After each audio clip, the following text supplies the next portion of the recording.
Alright, so in this video, I'm gonna be explaining another article for domain adaptation. And for domain adaptation, to reduce that domain shift, some people use maximum mean, MMD, maximum mean discrepancy. So this article is in 2020. Rethink maximum mean discrepancy for domain adaptation. So existing domain adaptation methods aim to reduce the distributional difference between the source and target domains and respect their specific discriminative information by establishing the maximum mean discrepancy and discriminative distances. However, they are usually accumulate to consider those statistics and deal with their relationship by estimating parameters blindly. This paper theoretically proves two essential facts. First, minimizing the MMD equals to maximize the source and target intra-class distances, respectively, but jointly minimize their variance with some implicit weights, so that the feature discriminability degrades.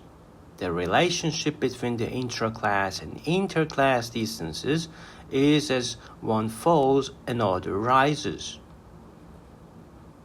Based on this, we propose a novel discriminative MMD.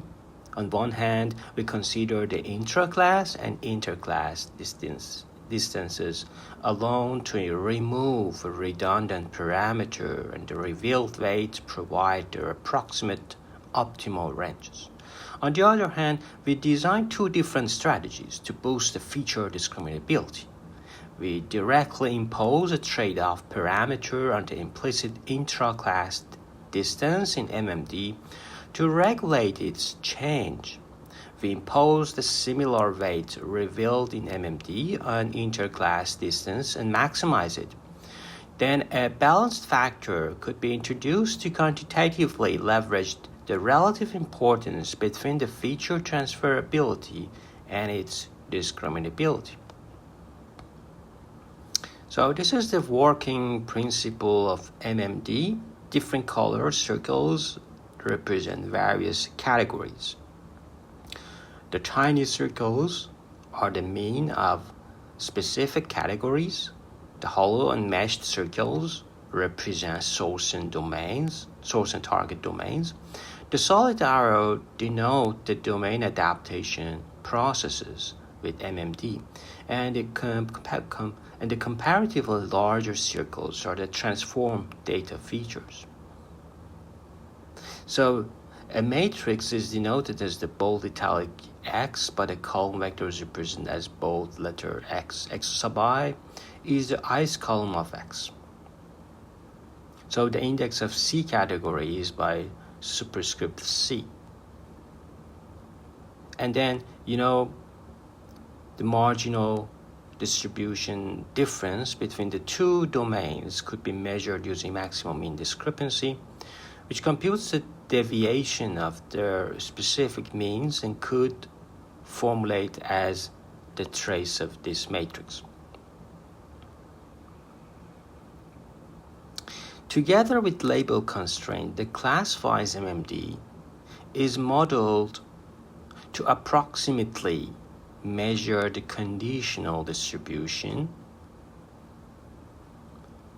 across the two domains, which further computes the mean deviations of each two couple classes with the same label but from different domains.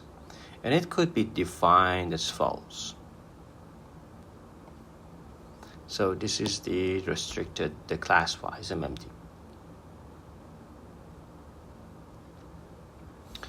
So as you see, here is inside the source, but here is inside the source but belongs to the same category.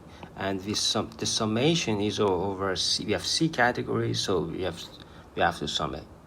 We have to sum over all of them. So this one is more natural and adequate for our purpose. Notably, MMD is a special case of class-wise MMD, where the whole source target domain data is regarded as one category. So this one is very general because we combine all categories and thus just care about source and target domain. But the class-wise MMD cares about. So once two matrices of distributional distance are established, we can jointly reduce the marginal conditional distribution differences between the source and target domains by minimizing the MMD and class-wise MMD losses in a given feature learning framework. And it could be formulated like this. So this constraint, this subject such that this constraint satisfies, it means that the whole data variance is tied to a fixed value, so that the data information on the subspace could be statistically preserved to some extent. And this one controls the scale of projection of A, and alpha is just the hyperparameter. So we want to rethink this MMD. So this paper mainly answers the following two essential questions. How exactly does MMD minimize the mean discrepancy, the mean deviations between the two different domains? And the second question is, why does the MMD usually produce an unexpected deterioration of the feature discriminability? To this end, a novel insight is firstly provided theoretically, and we now present lemma 1 and lemma 3. Lemma 1 says the trace of this matrix is just this.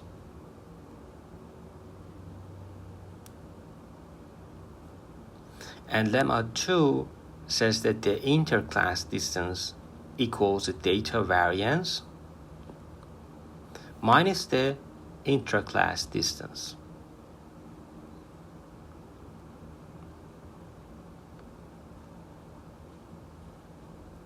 And lemma 3 says that we have the following identity about the MMD. Okay, so now according to lemma 3, we could rewrite using the equivalent formulation of original MMD, and then so the first strategy is that we want to minimize this one, and beta is just the between -1 and 1 is imposed on the implicit intraclass distance of MMD. The revealed weights could provide a theoretical guidance for setting parameter imposed on the intraclass distance and intensifying the feature discriminability more correctly, since the optimal parameter regions are revealed by the implicit weights, and we exactly knew how it will change the leveraged feature properties with varying beta. Specifically, there exist three cases. The first case is the expansion of intraclass distance is gradually mitigated when beta is in this interval.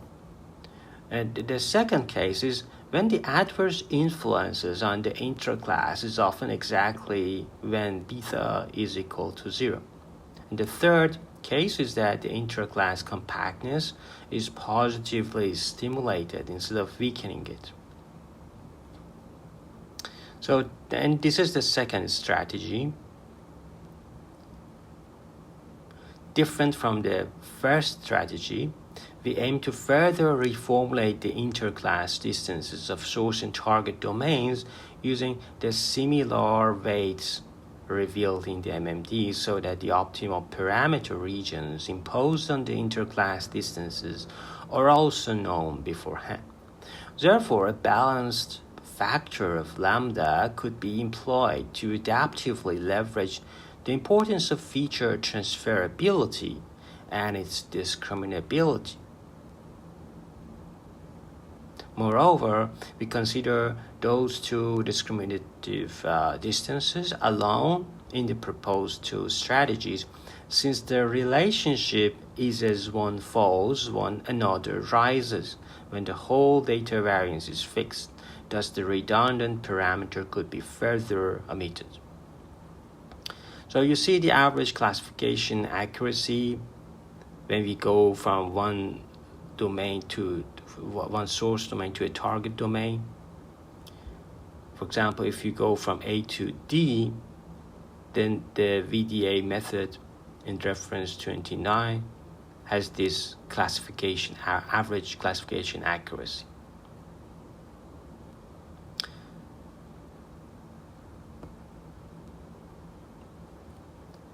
But here it is worse. But if you go for example, Office 10 versus Caltech 10, and with these features, then we have a better improvement.